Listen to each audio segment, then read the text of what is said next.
Ya, rencana kenaikan PPN 12% per 1 Januari 2025 ini masih menuai polemik begitu, terlebih saat ini daya beli masyarakat ini dinilai masih belum mampu untuk kemudian ini menetapi 12% tersebut. Kita akan langsung membahasnya pemirsa di Apa Kabar Indonesia Pagi. Di studio sudah hadir Muhammad Khalid, anggota Komisi 11 DPR Republik Indonesia. Mas Khalid, Assalamualaikum. Waalaikumsalam, selamat pagi. Alhamdulillah. Alhamdulillah. Kemudian juga sudah tersambung via Zoom. Ini pakar kebijakan publik Mas Agus Pambagio. Selamat pagi Mas Agus. Assalamualaikum Mas Agus. Pagi Tiara. Baik, sudah tersambung ya. Pagi. Baik, saya ke Mas Khalid terlebih dahulu. Ya. Rapat sudah diselenggarakan bersama dengan Menkyu, begitu ya, dari DPR sendiri. Ini suaranya seperti apa? Kemudian juga mungkin fraksi-fraksi yang menyetujui untuk kenaikan PPN 12% ini, berapa banyak sebenarnya, Mas Khalid? Jadi begini, saat kami di Komisi 11 melakukan rapat kerja dengan Menteri Keuangan, saya sendiri sebagai anggota Komisi 11, mengangkat isu ini, mengangkat isu terkait rencana kenaikan PPN 12%. Banyak dari anggota Komisi 11 yang meminta kepada pemerintah melalui Menteri Keuangan untuk meninjau ulang rencana kenaikan PPN 12%. Meskipun memang di Undang-Undang Nomor 7 Tahun 2021 terkait harmonisasi peraturan perpajakan, memang disebutkan, kan Bu Menkyu selalu merujuk itu kan, bahwa di pasal 7 ayat 1B per 1 Januari tarif PPN akan naik menjadi 12%. Dan itu memang eksplisit disebutkan dalam undang-undang.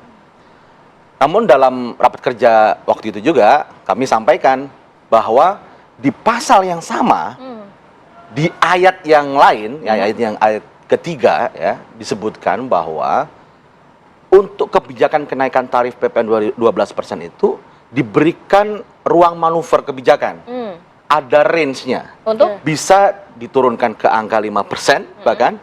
Atau? Maksimal dinaikkan menjadi 15%. Jadi ada rentang tarif di situ. 5% dan 15%. Berarti nggak serta-merta harus dinaikkan menjadi 12% dari sebelumnya 10-11 Karena ya? itu di pasal ini, di undang-undang ini dicari way out. Jika kondisi ekonomi memang tidak memungkinkan, ada jalan keluarnya, dikasih rentang.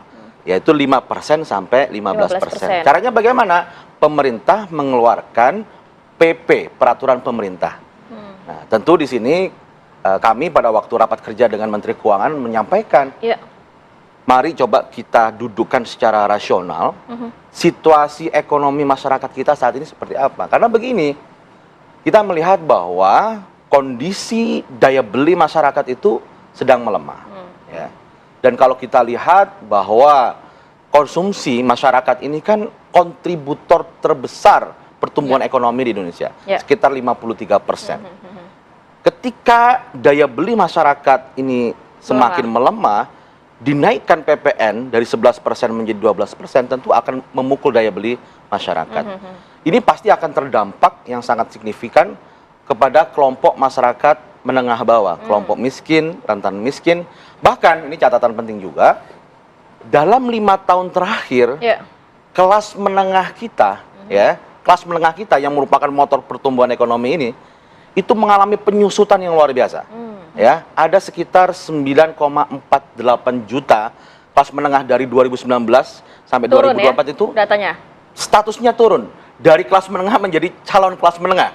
Artinya situasinya turun kelas nih. Ya. Nanti kalau PPN naik bisa jadi yang turun tadi kelas menengah turun lagi menjadi rentan miskin. Ya, rentan miskin, dan itu yang kita khawatirkan. Pak Solid, tapi sudahkah berbicara juga kan dengan perwakilan pemerintah, Kementerian Keuangan, apa alasan mereka sehingga kok di tahun 2025 memilih untuk tetap memberlakukan kebijakan PPN 12%, sedangkan di 2021 saat kebijakan itu harus diberlakukan, tidak diberlakukan karena memang kondisi ekonomi tidak memungkinkan. Apakah karena memang penerimaan seret atau bingung begitu mendapatkan penerimaan dari mana? Iya, kalau kami membaca ya dalam rapat kerja kemarin, menunjukkan bahwa kalau Menteri Keuangan selalu sampaikan ini amanat undang-undang. Karena amanat undang-undang mengamanatkan per 1 Januari ada kenaikan tarif PPN. Di samping itu memang tantangan yang dihadapi oleh pemerintah baru, ada banyak begitu program yang harus direalisasikan. Tentu ya kalau banyak keinginan, Iya. banyak program, Harus banyak penerimaan dari penerimaan uang juga harus naik gitu. Iya, iya. Dan memang kalau memang secara sederhana, bagaimana cara menaikkan penerimaan? Ya naikkan tarif pajak.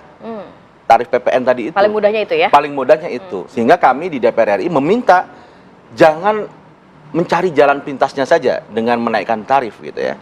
Walaupun di amanat ada di undang-undang, tapi kan ada way out-nya tadi yang saya jelaskan. Kita harus mendorong pemerintah lebih cermat, lebih cerdik, menggali potensi-potensi penerimaan yang belum optimal gitu.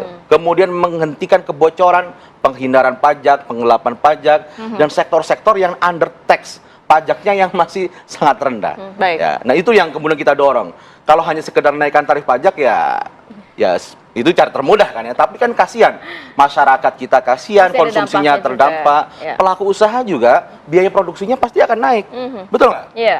Biaya produksinya akan naik dan juga bagaimana wisatawan untuk destinasi juga akan semakin Oke.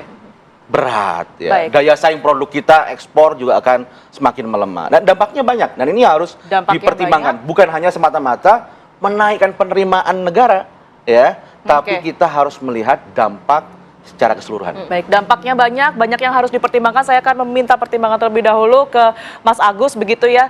Sudah tepatkah, Mas, kalau menurut Anda menaikkan PPN 12% ini mengingat data-data yang sudah disebutkan oleh Mas Khalid tadi ya, terlebih juga dinilai bahwa masyarakat kita ini masih belum mampu begitu secara ekonomi untuk mencapai target tersebut. Silakan. Sesuai dengan sampaikan Mas Khalid tadi, saya juga heran, kan Menteri Keuangannya sama. Waktu undang-undang itu keluar, kan dia harusnya tahu. Saya agak terganggu di media sosial muncul statement Menteri Keuangan, katakan kalau nggak mau bayar pajak, ya keluar pindah aja dari Indonesia. Saya pikir kebalikannya, ya menterinya saja yang pindah gitu ya. Nah ini yang menjadi persoalan. Betul tadi bahwa kita perlu dana, betul. Karena apa? Dana kita ini habis untuk biaya politik. Sorry Mas Khalid ya, karena biaya politik kita itu tinggi sekali. Nah, daripada mengorek dari masyarakat kelas menengah bawah yang semakin terpuruk, kalau kita lihat kondisi sekarang, kan Menteri Keuangan bilang beberapa tahun yang bilang ekonomi kita baik-baik saja. Presiden Jokowi bilang baik-baik saja, ternyata tidak baik.